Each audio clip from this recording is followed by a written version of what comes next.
Pagi-pagi enaknya jalan-jalan di pantai pemirsa. Eits, tapi bukan untuk liburan. Nah, hari ini kita bakal ngomongin ini nih pemirsa. Presiden Joko Widodo mencabut aturan yang diterbitkan Presiden kelima Indonesia, yaitu Megawati. Tentang apa? Betul sekali. Larangan ekspor pasir laut. Menggusur regulasi lama PP nomor 26 tahun 2023 terbit. Berisi tentang pengelolaan hasil sedimentasi laut. Alasannya karena ada cuan dari hasil ekspor sedimentasi laut dan diklaim lingkungan tetap terjaga. Tapi pemirsa, keputusan Jokowi menuai kontroversi. Ada trauma yang kembali muncul atas luka nelayan di Kepulauan Riau 2 dekade lalu. Sejak tahun 1976, pasir di perairan Batam dan Karimun Kepri dieksploitasi habis-habisan untuk reklamasi Singapura. Dampaknya masih terasa sampai sekarang. Pulau Nipah dan Sebatik menghilang. Pemirsa, kami pakai data liputan harian Kompas tahun 2002 dan 2003, di mana sejak tahun 1976 sampai 2002, setiap tahunnya tanah air yang dijual Indonesia ke Singapura mencapai 250 juta kubik. Bahkan Indonesia rela jual murah tanah air nilai 1,3 dolar Singapura dari harga wajar 4 dolar Singapura. Presiden Jokowi bilang kali ini hanya sedimentasinya aja kok yang dijual. Bener nggak sih? Terus pengawasannya gimana? Siapa sih cukong yang berpotensi ambil untung? Simak wawancara saya bersama Greenpeace Indonesia berikut ini. To the point aja Mas nih, kalau misalnya kita nunjuk hidung nih Mas, siapa sih kira-kira di balik keluarnya nih izin ekspor pasir laut? Apakah ada nama perusahaan atau mungkin ada cukongnya nih Mas di balik dari keluarnya izin ini? Banyak spekulasi yang bisa disimpulkan masyarakat sendiri. Tapi tentunya kita harus bicara based on data ya, jadi kita nggak bisa menyebutkan nama orang, perusahaan hari ini. Tapi kan kita tahu ada list-list perusahaan yang memang bahkan berkali-kali melakukan hal yang sama, udah di demo juga oleh nelayan, masyarakat, tapi tetap saja melakukan itu. Jadi next nantilah kita coba. Baik, Abdillah, sebenarnya apa sih resiko yang paling masuk akal bagi kedaulatan RI, terus nasib nelayan juga apa sebenarnya? Menolak aktivitas itu, menolak PP ini gitu, karena PP ini sendiri seperti beberapa kali kita sebutkan kepada teman-teman media, ini PP ini memang dibungkus untuk pemulihan gitu kan, untuk mencegah terjadinya kerusakan ekosistem dan mengganggu pelayaran. Tapi kan nggak ada data yang valid soal itu Mas. Pemerintah di dalam PP itu sendiri pun nggak ada dimention di mana daerah yang berapa potensi sedimentasi segala macam gitu. Mas Afdillah, ini kan bicara kalau misalnya izin ini tetap dilanjutkan, kira-kira pengawasan yang rentan, ini yang rentan bolong itu kira-kira di mana sih Mas? Kalau misalnya nanti ekspor pasir laut ini tetap dilakukan dan juga memang berjalan ya, ini gimana nih? Terutama ini di bagian pasir yang kira-kira boleh diambil dan tidak boleh diambil. Kalau saya melihatnya ini dari hulu sampai hilir rentan kebocoran Mas ya. Pertama ada perizinan ya. Ini rawan ini perizinan ini. Oke, kita punya OSS ya, sistem perizinan satu pintu dan segala macam. Tapi berkaca dari kejadian di Makassar kemarin, itu yang dapat konsesi di wilayah tambang itu adalah orang-orang terdekat gubernur ya, yang udah ditangkap KPK itu. 1 dolar, 2 dolar, kalau misalnya pengawasannya kedodoran, rugi dong. Terus kalau misalnya dijualin terus, nggak bisa mantai lagi pemirsa. Gimana sih katanya negara kepulauan. Dah, main pasir dulu sebelum dijual. Agin Fridianto, Jonathan, Business Talk.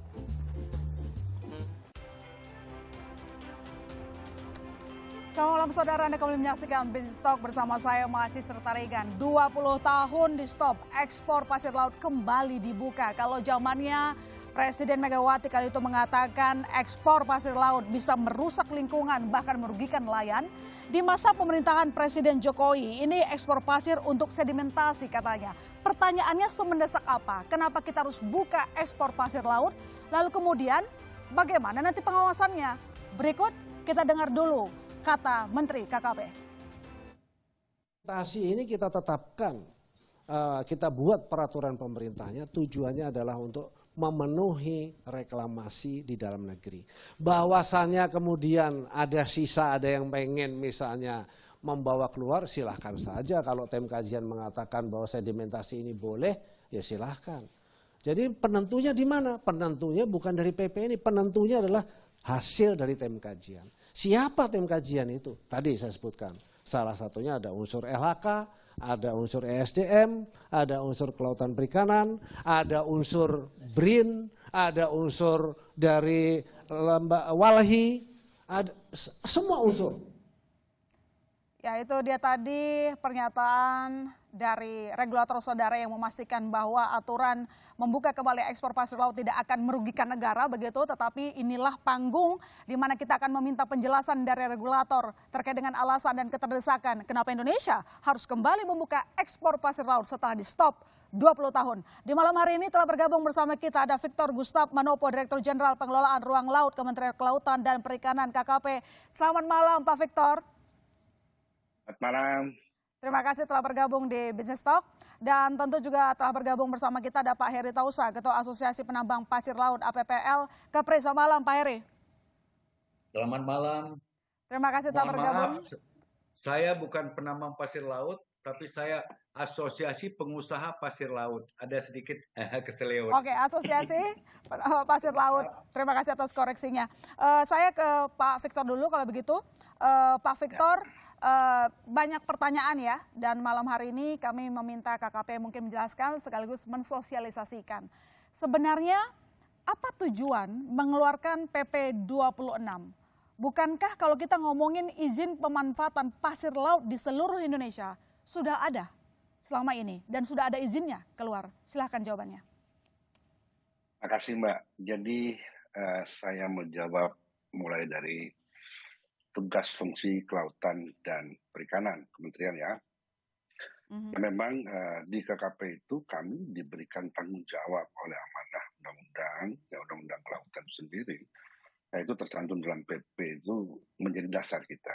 Tugas kita salah satunya adalah bagaimana memelihara kelestarian laut. Oleh karena itu, kalau kita baca lebih dalam di dalam pasal 2 PP itu sendiri, tujuannya kita membuat regulasi ini adalah untuk menjamin meningkatkan daya dukung dan tampung lingkungan laut itu sendiri. Nah, disitulah berkaca dari situ, yang selama ini kan belum ada aturan yang khusus menangani masalah sedimentasi laut. Sehingga urgensi ini kita juga lihat dengan kebutuhan di dalam negeri. Kalau kita melihat kegiatan-kegiatan yang ada dalam negeri sangat menunjukkan. Kira-kira itu, Mbak. Pak, mungkin bisa dipertegas lagi kepada kami, karena yang saya lihat ada catatan misalnya dari pemanfaatan pasir laut di seluruh Indonesia yang sudah diterbitkan izinnya oleh Gubernur dan Kementerian SDM ada sekitar 141 izin usaha pertambangan. Artinya kalau kita bicara soal kepentingan reklamasi, hal ini tidak pernah dilarang. Lalu kemudian muncul aturan yang baru dalam PP 26. Apa bedanya dengan aturan sebelumnya? Mungkin sedikit dipertegas, Pak Victor. Ya, saya pertegas lagi. Memang kembali ke tusi kita, Kementerian Kelautan Perikanan, kita sesuai dengan juga apa statement Pak Menteri, bahwa memang tanggung jawab kita adalah lebih kepada ekologinya. Kalau dulu mungkin pendekatan ekonomi. Oleh karena itu, kita lebih pendekatan ekologinya kita harus atur. Kalau dulu mungkin di sembarang tempat bisa dilaksanakan kegiatan itu. Tetapi dengan PP ini, tempat yang akan dibersihkan, ini pembersihan ya, bukan penambangan, pembersihan itu akan ditetapkan oleh tim kajian yang akan ditutup. Di situ, di luar daripada itu, ya kita tidak bisa izinkan. Kira-kira begitu. Sehingga keberlanjutan dan pelaksanaan pembersihan sedimentasi di laut itu betul-betul kita tahu itu hanya di tempat-tempat yang sudah rekomendasikan oleh tim kajian sendiri. Oke, ini artinya untuk melindungi ekologi, tetapi artinya apakah dari KKP bisa mempertegas, memberikan jawaban bahwa aturan yang dikeluarkan ini bukan semata-mata untuk membuka alasan ekspor pasir laut saja? Enggak lah, itu kita baca aja dalam pasal itu. Ekspor itu kan cuma alternatif terakhir, kita lihat terakhir. Yang pertama itu kan keperluan dalam negeri. Kemudian ya untuk keperluan pembangunan pemerintah. Sedangkan ekspor itu apabila kebutuhan dalam negeri sudah terpenuhi, tegas itu dalam pasal itu nyatakan seperti itu. Jadi ekspor itu hanya alternatif terakhir apabila ada Oke. kebutuhan luar yang meminta dan keperluan dalam negeri sudah terpenuhi. Kira-kira Oke, itu. artinya KKP juga membantahkah bahwa ada pernyataan ataupun dugaan ada cukong di balik ini yang ingin mengambil keuntungan karena harga pasir lagi naik? Saya pikir terlalu dini kita menjas ya seperti itu. Berilah kesempatan kami untuk melakukan ini sehingga teman-teman yang mungkin merasa ada kecurigaan-kecurigaan tersebut, ayo sama-sama kami berikan masukan KKP, dan KKP sendiri kan punya dirjen pengawasan yang memang perlu disupport informasi-informasi yang kalau memang informasi-informasi tersebut benar ya, kita pasti akan tindak. Oke. Teman-teman mungkin sudah lihat berapa banyak tempat yang sudah kita rasakan penindakan. Ya, mungkin selama ini tidak pernah ada penindakan, tapi dengan kebijakan yang baru sekarang ini Pak Menteri lebih mengedepankan ekologinya. Khusus pasir laut mungkin kita dengar berapa tempat yang sudah kita coba tutup. Oke. Salah satunya Pulau Rupa. Oke. Oke, baik. Berarti di sini kalau kabar baiknya bahwa Anda mengatakan selama ini banyak yang tidak ditindak begitu, dengan adanya aturan maka nanti akan ada penindakan lebih tertib begitu ya kalau melakukan sedimentasi begitu. Baik, saya ke Pak Heri dulu. Pak Heri, pertanyaannya, respon Anda terkait keluarnya PP ini sangat bahagia atau gimana? Biasa aja. Pertama-tama terima kasih kesempatan ini diberikan kepada kami, begitu juga buat pemirsa yang lain. Selamat malam buat Pak Dirjen. Melihat PP 26 ini, setiap kebijakan pemerintah yang mempunyai dampak positif kepada kehidupan masyarakat wajib dan harus kita support. Persoalan kemelut, tidak ada satu kebijakan yang tidak ada pro kontra. Oke. Selalu ada. Tetapi bagaimana tadi perlu kita kaji lebih mendalam. Ekspor pasir laut itu tadi menurut Pak Dirjen alternatif terakhir. Ya. Tetapi kalau kita bicara sedimentasi, sebelum bicara sedimentasi kita perlu bicara dulu ada beberapa hal. 2017 sejak ditutup 2002 dibuka lagi itu ekspor, 2003 ditutup total dengan moratorium. Ya. Pasir laut stop.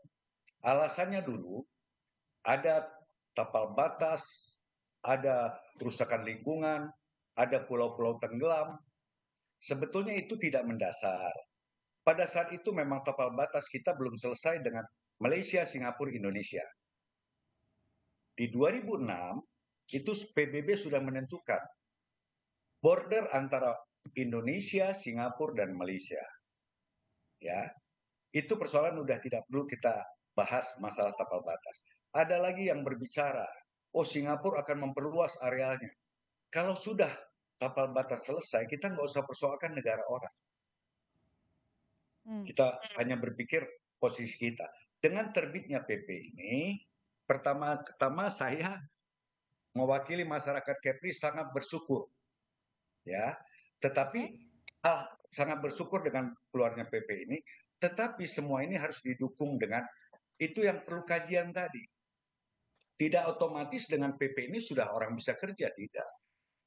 Ada satu tahapan lagi, kajian dan masukan kepada kementerian yang terkait agar keluar Kepmen nanti sebagai juklak, SOP. Kalau kita bicara sementasi, mohon maaf ya, itu setiap hari terjadinya sementasi dari Laut Cina Selatan, dari Laut Pasifik, itu terbawa arus. Semua ngumpul di cekungan yang ada di Karimun, Kabupaten Kepri. Oke. Kita bicara ya. Dan sekarang kalau itu kita bisa meninjau dan kita bisa undang nanti Kompas datang ke lokasi bagaimana seperti gurun Sahara, gurun pasir. Ya. Hal inilah yang mau dimanfaatkan. Kalau rezeki ini, kekayaan sumber daya alam ini diberikan Tuhan kepada kita, terus tidak kita manfaatkan, sangat mubazir. Di satu sisi ekonomi kerakyatan, masyarakat pesisir.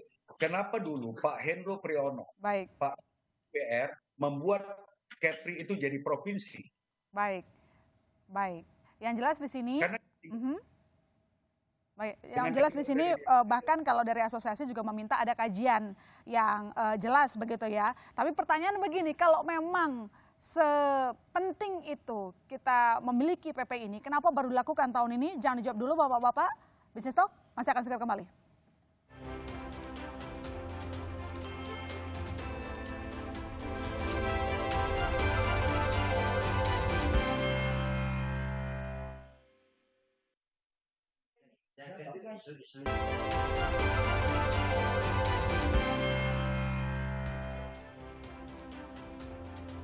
Kita lanjutkan dialog kita.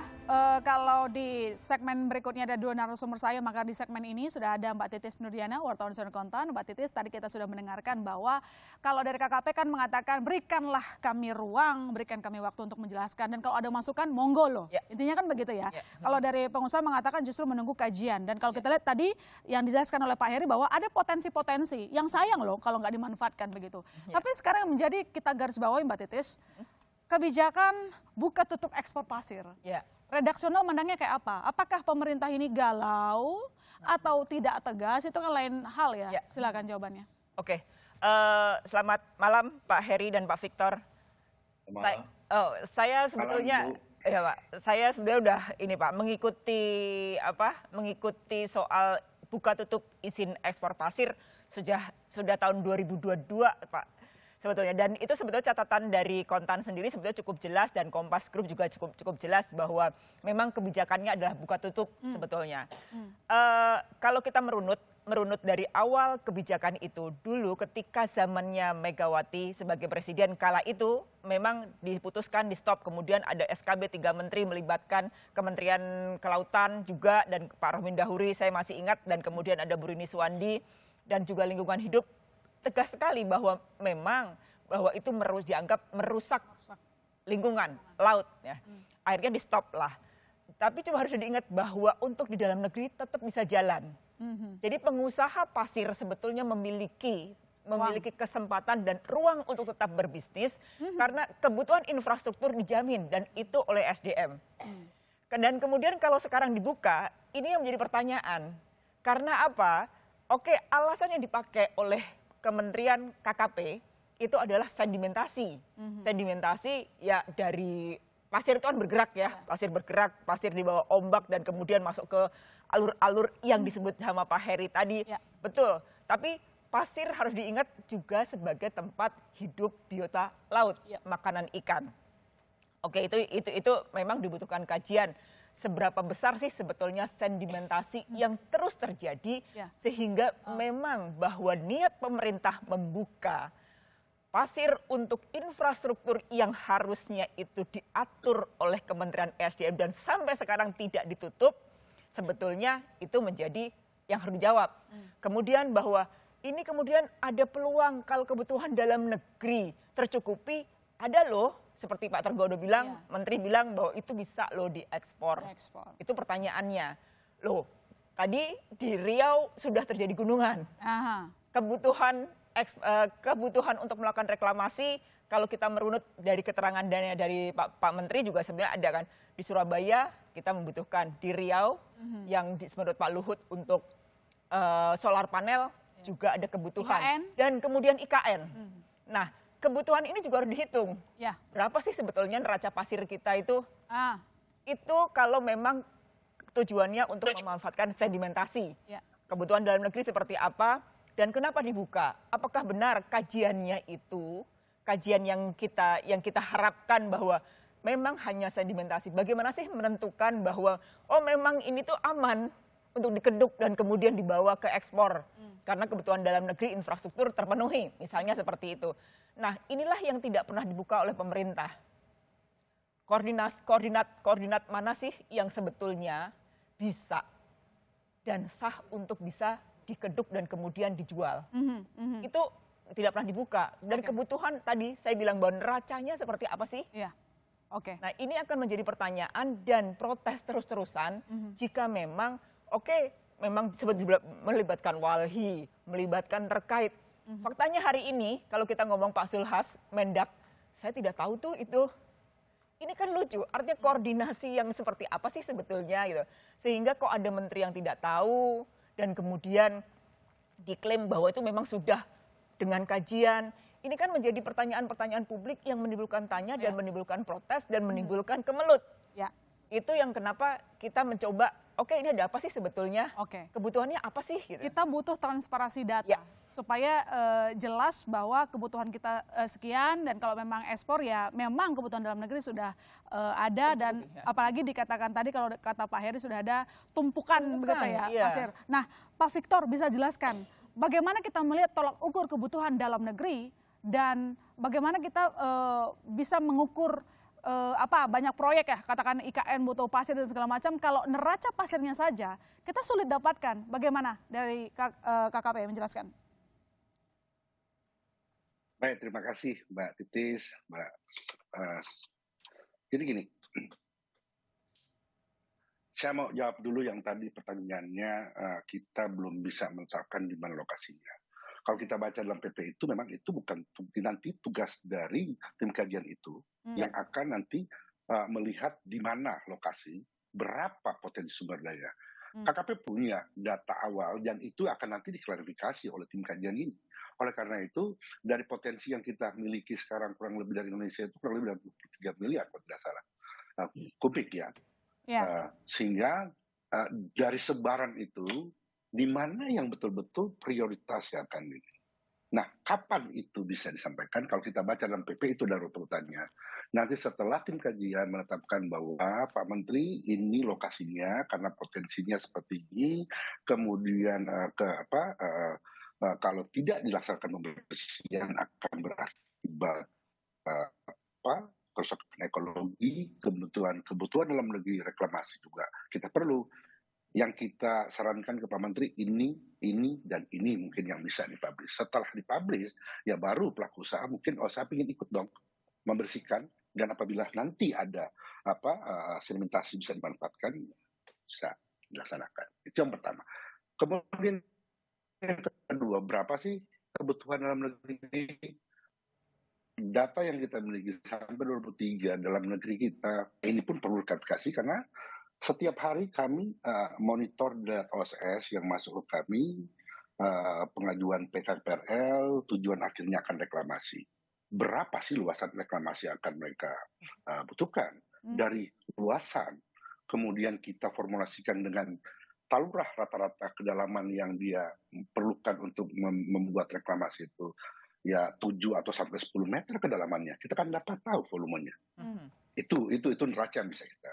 Tapi yang pasti kita sangat banyak berharap ya masukan, kemudian pekerjaan tim kajian ini betul-betul secara saintifik mereka bisa menentukan betul-betul hanya daerah-daerah prioritas saja akan bisa dimanfaatkan.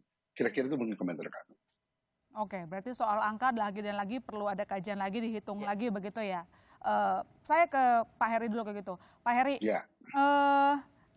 sebenarnya untuk harga pasir dalam negeri dan ekspor itu berapa sih? Apakah memang lebih mahal ekspor? Oke, terima kasih. Sebelum saya berbicara ke masalah harga pasir, saya kira ini perlu ada satu penjelasan sedikit oleh saya. Kita berbicara sedimentasi, kita berbicara dari iup tambang, itu sebetulnya sejauh mana potensi itu ada.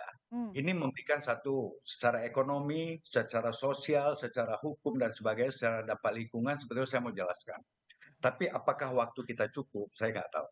Yang jelas, sebelum kita bicara ke harga pasir tadi, ini setiap daerah, setiap provinsi, sudah selesai, ada yang belum selesai. Itu namanya RZWP 3K.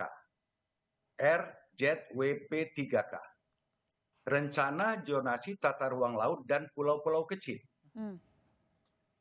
Kita berbicara Kepri, itu sudah disusun dari 2017. Dan 2011-2012 itu sudah ada di Karimun. Tetapi di provinsi, 2017 kita susun, 2018, dengan pansus di DPRD provinsi. Ya, sampai pemilu 2019 itu RZWP 3K tidak selesai, kita pemilu, parlemen baru, pemerintahan baru terbentuk lagi 2019, 2020 RJWP 3K itu selesai. Saya mendampingi terus dan rapat-rapat itu di DPRD, di Tanjung Pinang, di Batam, di Geraha Kepri, bagaimana mengakomodir supaya kita tidak berdebat tentang masalah pulau tenggelam, carut marutnya, biota laut. Jadi RJWP 3K ini selesai pada bulan Oktober tahun 2020. Oke. Pada saat itu Mas Edi Prabowo sebagai Menteri Timbang Saran pertama dia teken. Turun lagi ke provinsi untuk finalisasi. Timbang Saran kedua itu di November-Desember selesai, naik ke Jakarta, sudah yang teken waktu itu ad intrennya Pak Luhut, terus Pak Luhut belum sampai ke meja dia, ad intrennya diganti oleh Pak Yassin Limpo. Saya dengar itu sudah ditandatangan tanggal 20 Desember 2020 RJWP 3K Provinsi Kepri. Nah, di situ untuk kenapa pentingnya RJWP 3K? KKP sangat perlu itu karena di situ sudah terbagi 4 zona. 1, zona penangkapan ikan, di mana nelayan tidak terganggu. Ada demersal, palagis itu ya. Tolong kasih kesempatan sedikit karena ini penting waktu saya. Yang kedua, zonasi tourism, di mana tempat berlabuh, tempat hotel, turis dan sebagainya, bisa bikin marina dan sebagainya. Yang ketiga itu BUP. BUP itu Badan Usaha Pelabuhan, di mana zona itu, di mana angker kapal segala macam labuh jangkar bisa di situ. Yang keempat baru WIUP, Wilayah Izin Usaha Pertambangan. Jadi setiap provinsi ada tata ruangnya, ada RJWP 3K-nya yang betul-betul daerah itu sudah sesuai dengan keinginan masing-masing supaya provinsi itu bisa berkembang. Nah, mohon maaf lagi, itu sudah tanggal 20 Desember 2020 selesai. Sampai hari ini tidak turun, masih informasinya nyangkut di Depdagri. Kemungkinan apakah ini ada kepentingan otonomi daerah, kita tidak paham. Jadi kondisi ini yang harus dipahami dulu. Dari situ kita melihat di mana sih WUP yang boleh kita nambang. Sedimentasi ini wilayahnya mana? Kita punya peta lengkap, Bu. Ya, kita punya peta tata ruang semua lengkap di kita. Di situ saya tahu bahwa sedimentasi berada di wilayah WUP. Dan saya akan mengundang nanti baik dari Kompas, dari mana, akan kita undang ke lokasi. Masalah harga tadi yang Ibu tanyakan, memang kalau kita bicara harga, pertama dalam negeri, Bu. Ya. KKP dulu pernah mengeluarkan Kepmen nomor 82. Ya. Itu harga jual pasir laut lokal 188.000. Pasir harga ekspor 228.000. Oke. Tetapi kalau kita bicara dalam negeri dulu, Bu, ya. Di Batam itu, di Kepri maupun yang di Jakarta, di Priok, di pulau-pulau itu, coba tanyakan berapa sih harga beli mereka. Itu tidak ada lebih dari 120.000, Bu. Sampai di tempat. Di Batam itu untuk swasta, Oscarina, proyek-proyek apa, tidak ada di atas 90-100.000. Ini harga pasar ya, Bu, ya. Kita berbicara harga pasar. Tapi penentuan harga dulu dari Kepmen 82 itu 188 dan 228 ekspor. Kalau kita bicara ekspor 228 itu sama dengan sekitar $21 Singapura. Ya. Nah, saya kira tergantung bagaimana, dan kita juga harus memahami, Bu, Singapura itu kalau barang yang namanya belum dari AMDAL, bukan dari mining, itu namanya waste. Oke, baik. Nanti dijelaskan lagi Pak di segmen berikutnya, tapi yang jelas kita bisa menangkap satu kesimpulan ya Mbak Titis, kenapa gengnya Pak Heri happy dengan adanya PP, karena memang harga ekspor pasir lebih mahal begitu ya. Jangan kemana-mana saudara, Bisnis Talk masih akan segera kembali.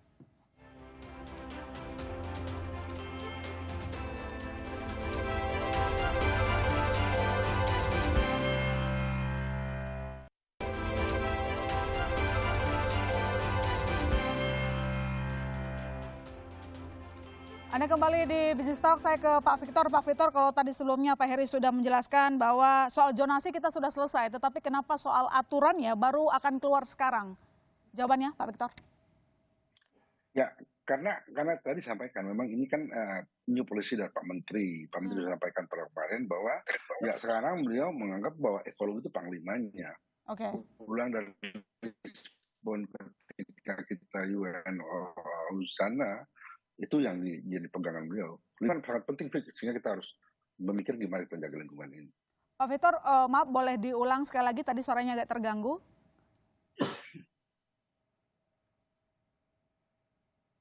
Oke, jadi memang ini polisi dari Pak Menteri bahwa panglimanya adalah ekologi. Kita melihat mengkaji, ternyata tugas tanggung jawab kita di Undang-Undang Kelautan yang harus segera kita laksanakan tanggung jawab itu, sehingga kita melihat dengan Undang CK juga mengamanatkan, PP 5 juga mengamanatkan, sehingga kita melaksanakan penyusunan PP yang ini.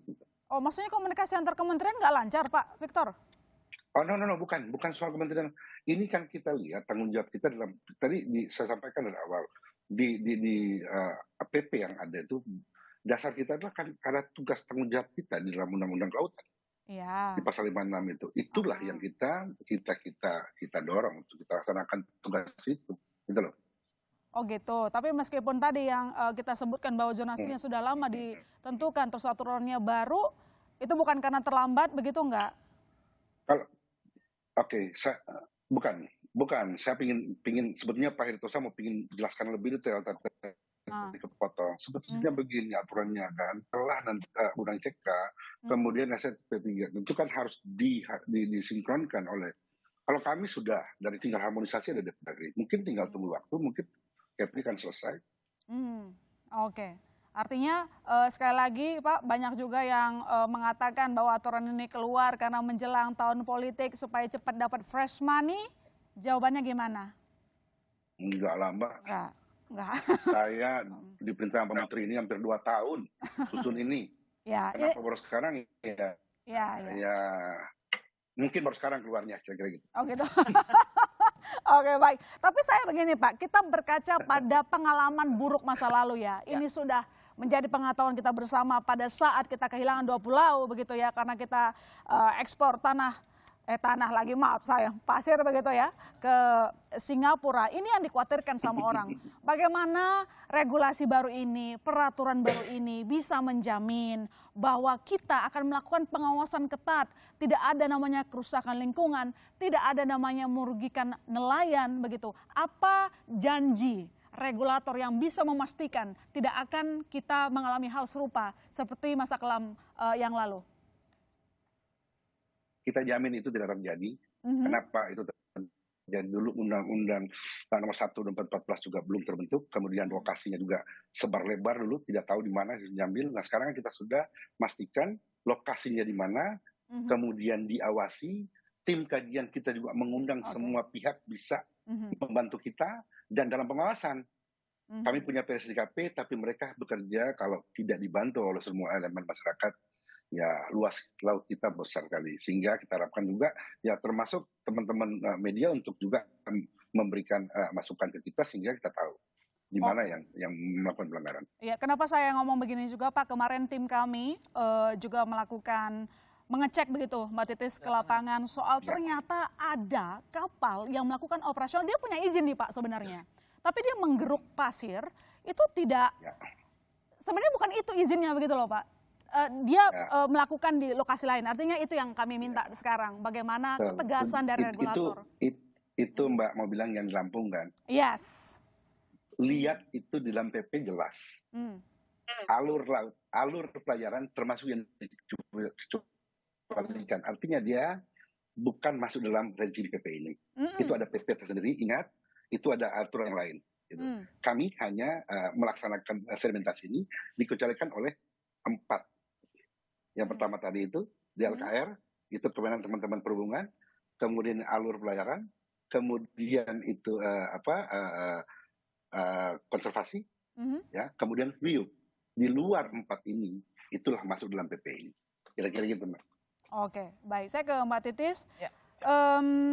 Kurang lebih kita sudah menangkap maksudnya masing-masing, cuman kita nunggu implementasinya, jaminan untuk kita ya. Jangan pengawasan dan kita kan ngomongin soal, saya tahu ekonomi penting, kesejahteraan masyarakat Ya. penting, tapi kita punya ikan yang juga harus dijaga ya kan, semua makhluk hidup begitu Ya, ya. ekosistem Nelayan, dalam laut. ya nelayan jangan dilupakan begitu. Begini Mbak Titis, kembali lagi kita mengingat masa lalu. Masa lalu diingat untuk jadi pelajaran tentu ya. Kalau kita lihat waktu itu Singapura, katakanlah dari tahun 76 sampai 2022, Perairan Kepri itu pasirnya dikeruk, mereklamasi Singapura. Ya. Volume ekspornya sekitar 250 juta meter kubik per tahun. Ya. Dan jangan lupa dulu kita juga kehilangan pulau kecil, begitu. ya. Apa catatan redaksional, dan ini sebagai bentuk pengingat kita kepada regulator kalau jalankan aturan ini, mari jangan sampai mengulang kesalahan yang sama di masa lalu. Ya, betul. Sebetulnya kalau kita ngomong tadi sebetulnya kan Pak Heri sudah bilang bahwa di luar negeri 21 dolar Singapura. Ekspor pasir kita itu nilainya tinggi. Apalagi kalau memang negara tetangga yang dekat itu membutuhkan pasir dalam jumlah besar. Ya. Kalau kita lihat data sebetulnya kan jelas bahwa kebutuhan atau transaksi pasir itu kan sebetulnya sangat luar biasa besarnya. Banget. Catatan kita itu 1,71 miliar US dollar.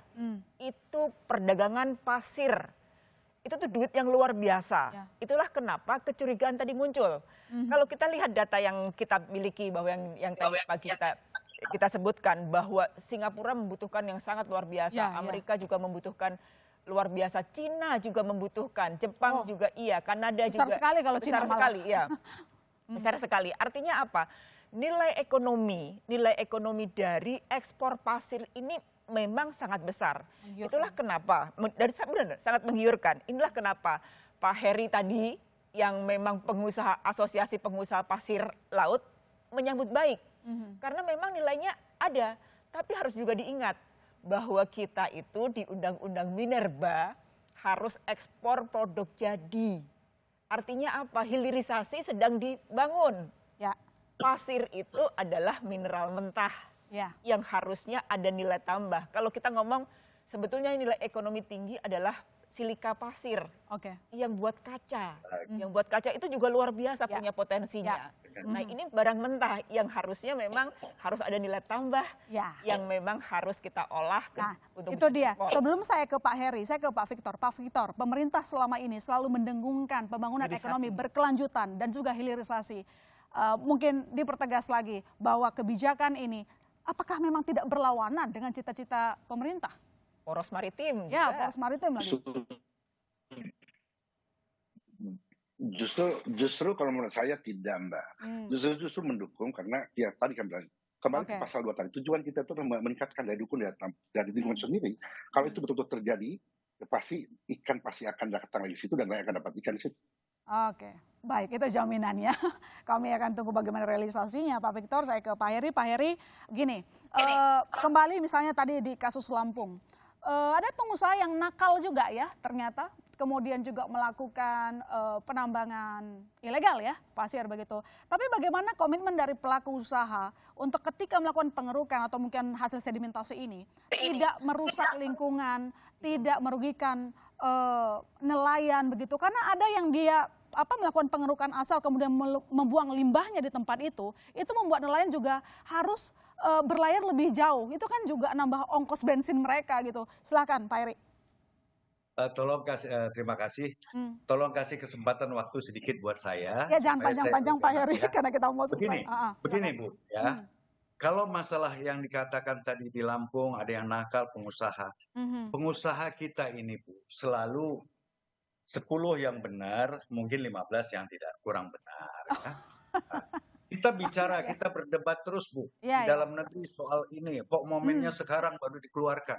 Kita mengusulkan ini belum bisa berbuat sebelum RZWP 3K selesai Bu. Ya. Selesai RZWP 3K baru bisa kita mengusulkan. Pemerintah sudah tahu bahwa tata ruang itu sudah terbagi. Bisa kita mengajukan itu. Kita ribut Bu, tiap malam 1-2 kapal, ada kapal-kapal luar yang pakai dokumen Singapura, dokumen Johor, dokumen Filipina. Itu ada 2-3 kapal yang lolos ke Singapura. Kerugian bagi kita. Ini semua kebodohan kita Bu. Kita ribut di dalam. Mohon maaf, saya akan mengundang Walhi Bu. Kalau perlu Greenpeace. Untuk datang di Batam, saya bikin FGD Bu di sana. Untuk apa? Supaya mereka tahu yang mana rusak karena lingkungan, karena perbuatan manusia, mana yang kena abrasi. Kita sudah punya pola dalam teknik penambangan ramah lingkungan. Saya melibatkan Umrah, Bu, Universitas Kemaritiman Tanjung Pinang. Saya libatkan mereka. Ya, saya libatkan Universitas Batam, beberapa profesor saya, termasuk Profesor Rohmin, berkali-kali saya undang di Batam, Tanjung Pinang untuk sosialisasi. Sampai ke Moro, Pulau Moro, ke seluruh pulau. Kebetulan Kepri ini sebagai sorotan karena bertetangga dengan Malaysia dan Singapura. Ya Bu ya. Dan di situ kebetulan deposit pasirnya cukup tinggi. Yang dibilang Pak Dirjen tadi, kita ada 3 miliar sekian. Deposit Kepri saja Bu, perhitungan kita tidak di bawah 4 miliar kubik Bu. Hanya Karimun. Di dalam zonasi tata ruang, Karimun itu ada 52.000 hektar yang bisa dieksploitasi dalam wilayah izin usaha pertambangan. Ya, Lingga itu 3.200 hektar. Hanya Batam yang kecil Bu, 2.100 hektar. Yang lain tidak ada di Kepri. Saya berharap Kepri ini sebagai pilot project. Kalau kita melihat dari tahun 2002 dulu pernah di stop, dibuka lagi. Ternyata Singapura dengan pengelola pedagang pasir ini juga masih kurang fair, akhirnya ditutup total 2003 dengan moratorium.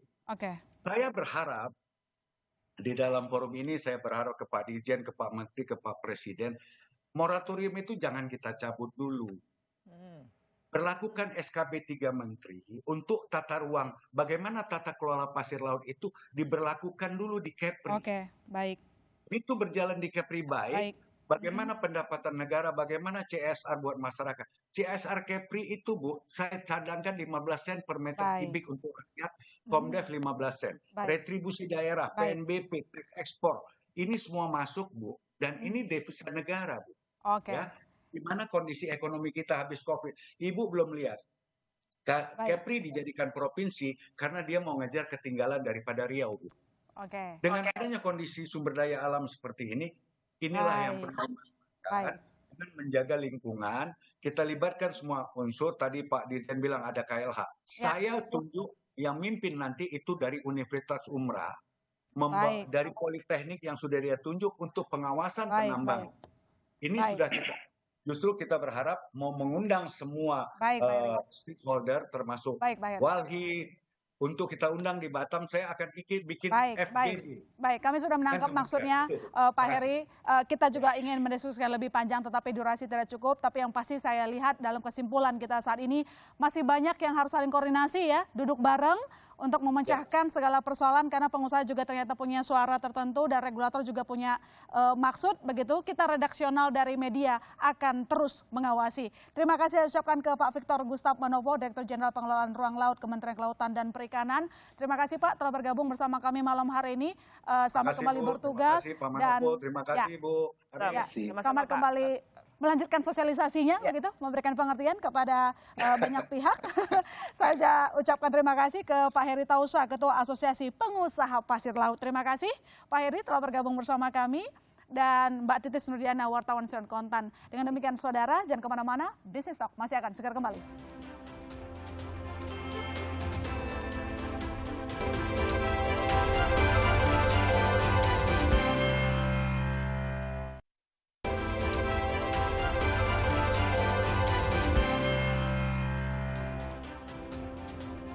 Hasil diskusi kita malam ini menjelaskan saudara, masih banyak yang harus disosialisasikan oleh regulator dan saling memahami, duduk bersama semua pemangku kepentingan. Yang penting pesannya adalah Indonesia jangan sampai dirugikan dengan adanya aturan baru ekspor pasir laut. Saya masih Sertarigan, undur diri. Sampai jumpa Selasa depan di Business Talk.